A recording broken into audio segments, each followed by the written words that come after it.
हाय नमस्कार मैत्रिणींनो. आज आपण करणार आहोत कैरीची चटणी. त्यासाठी लागणार एक कैरी, थोडासा लसूण. पहिली कैरी शिरून घेऊयात. तर अशा प्रकारे कैरी मी सोलून घेतली आहे, तुम्ही पाहू शकता. चटणी आता खलबत्यात कुटून घेऊन यात टाकायची कैरी आणि लसूण टाकूया.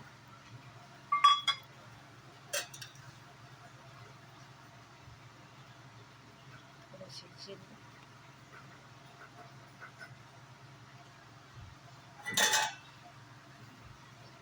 याला कुटून घ्यायचं. टाकायचं थोडं लाल तिखट,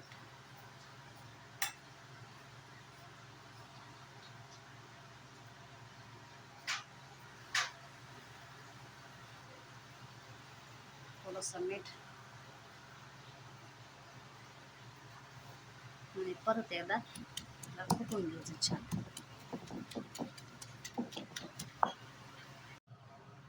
बघू शकता तुम्ही, आपली कैरीची चटणी मस्तपैकी तिखट आणि आंबट जेवणासोबत तोंडी लावण्यासाठी तयार आहे.